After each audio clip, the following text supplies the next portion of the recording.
Breaking news, স্থানীয় সরকার নির্বাচনের প্রথম ধাপের ভোট কবে অনুষ্ঠিত হবে জানালেন ইসি আনোয়ারুল ইসলাম।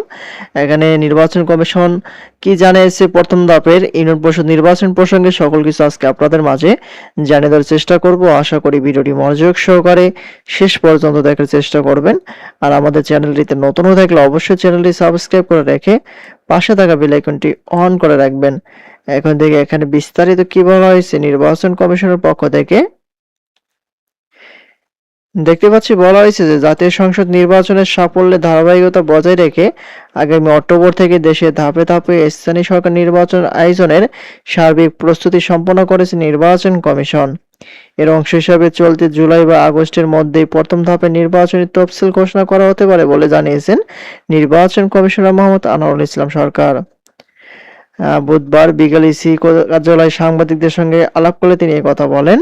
তিনি বলেন যে যেসব এলাকায় দীর্ঘদিন ধরে জনপ্রতিনিধি নেই এবং যেগুলোর আইনি মেয়াদ ইতিমধ্যেই উত্তীর্ণ হয়ে গেছে সেগুলোকে প্রথম ধাপে নির্বাচন অগ্রাধিকার দেওয়া হবে। স্থানীয় পর্যায়ে সার্বিক আইন শৃঙ্খলা পরিস্থিতি বিবেচনায় নিয়ে সুবিধাজনক স্থানে প্রয়োজন বোধে উপজেলা ইউনিয়ন পরিষদ নির্বাচন একই সঙ্গে আয়োজন করা হতে পারে। তবে প্রবাসী ভোটারদের জন্য পোস্টাল ব্যালটের সুবিধা আপাতত স্থানীয় সরকার নির্বাচনে থাকছে না। এছাড়া প্রার্থীদের শিক্ষাগত যোগ্যতা নির্ধারণের বিষয়ে এখনো কোনো সিদ্ধান্ত না হলেও আদালতের নির্দেশনা পার্শ্ববর্তী দেশগুলোর আইনি কাঠামো পর্যালোচনা করে পরবর্তী সময়ে পদক্ষেপ নেওয়া হবে। স্থানীয় সরকার নির্বাচনে যে ইউনিয়ন পরিষদের শিক্ষাগত যোগ্যতা নিয়ে অনেক আলোচনা হচ্ছে, সেটি নিয়ে হাইকোর্টের এখনো রুল জারি করা হয়েছে, কিন্তু এখন পর্যন্ত চূড়ান্ত কোনো আপডেট আসেনি। আর যখনই আপডেট আসবে সবার আগে আমাদের চ্যানেলটিতে পেয়ে যাবেন। তারপরে বলা হয়েছে যে প্রস্তাবিত আইন সংশোধনের কারণে নির্বাচনে বিলম্বিত হওয়ার কোনো সুযোগ নেই উল্লেখ করে তিনি স্পষ্ট জানান যে বিদ্যমান আইনে সুষ্ঠু নির্বাচন সম্পন্ন করা সম্ভব।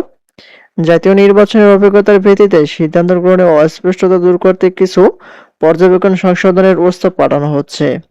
সংশোধিত আইন কার্যকর হলে সে অনুযায়ী নতুবা বিদ্যমান আইনে সময়মতো ভোট গ্রহণ অনুষ্ঠিত হবে। কমিশন ইতিমধ্যে নির্বাচনী আচরণবিধি পর্যালোচনার কাজ প্রায় শেষ করে এনেছে এবং তার চূড়ান্ত অনুমোদনের জন্য শীঘ্রই আইন মন্ত্রণালয়ে পাঠানো হবে। একই সঙ্গে স্থানীয় নির্বাচনে সহিংসতা এড়াতে কঠোর নজরদারির পাশাপাশি সিটি কর্পোরেশনের প্রশাসকদের ভোটে অংশগ্রহণের বিষয়েও বিদ্যমান আইন অস্পষ্টতাও কমিশন দূর করবে বলে নিশ্চিত করেন তিনি। এই হচ্ছে ইউনিয়ন পরিষদ নির্বাচন প্রসঙ্গে আজকে সর্বশেষ আপডেট। পরবর্তীতে নতুন কোনো আপডেট আসা মাত্র আমাদের চ্যানেলটিতে পেতে অবশ্যই চ্যানেলটি সাবস্ক্রাইব করে রাখবেন। ধন্যবাদ সবাইকে। আসসালামু আলাইকুম।